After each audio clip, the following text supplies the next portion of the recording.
Hello friends, ഇന്ന് നമുക്കൊരു വഴുതിനങ്ങ fry ഉണ്ടാക്കാം. അതിനായിട്ട് ഞാൻ ഇതേപോലത്തെ ഒരു വലിയ വഴുതിനങ്ങ എടുത്തിട്ടുണ്ട്. അത് നമുക്ക് ഈ ഒരു തിക്നെസ്സിൽ വട്ടത്തിൽ അരിഞ്ഞെടുക്കാം.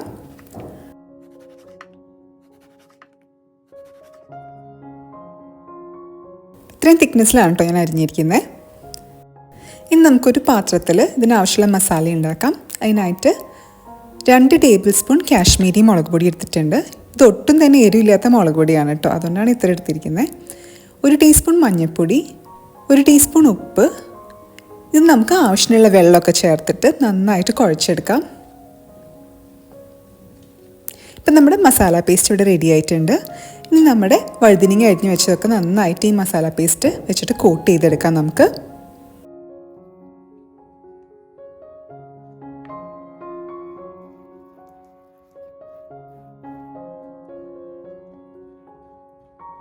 അപ്പോൾ വഴുതിനങ്ങയൊക്കെ നമ്മൾ നല്ലപോലെ കോട്ട് ചെയ്ത് വെച്ചിട്ടുണ്ട്. ഇനി നമുക്കൊരു 10 മിനിറ്റ് ഇതൊന്ന് റെസ്റ്റ് ചെയ്യാൻ വയ്ക്കാം. ഇനി ഒരു പാനിൽ കുറച്ച് എണ്ണ ഒഴിച്ചു കൊടുത്തിട്ടുണ്ട്.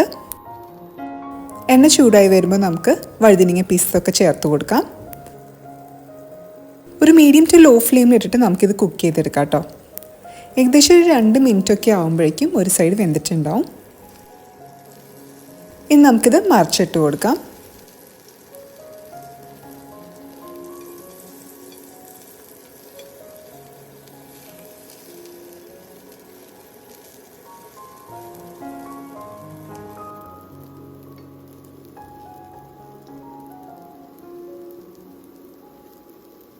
അപ്പോൾ ഈ 2 സൈഡും നന്നായിട്ട് മൊരിഞ്ഞ് വരുന്ന വരെ നമുക്ക് തിരിച്ചും മറിച്ചിട്ടിട്ട് ഇങ്ങനെ വേവിച്ചെടുക്കാം കേട്ടോ.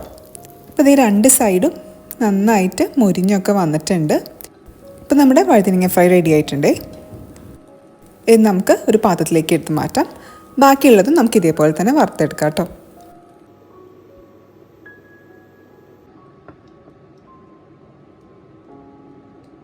ഈ വഴുതിനങ്ങ ഫ്രൈയും ചോറും കൂടി കഴിക്കാൻ എനിക്ക് ഭയങ്കര ഇഷ്ടമാണ്.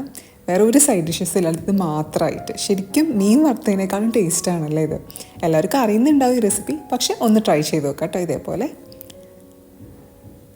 അപ്പോൾ ഞാനിത് പോയി കഴിക്കട്ടെ. നിങ്ങളപ്പോൾ ട്രൈ ചെയ്തിട്ട് ഇഷ്ടമാവുകയാണെങ്കിൽ നമ്മുടെ ചാനൽ സബ്സ്ക്രൈബ് ചെയ്യണം കേട്ടോ. Thank you for watching.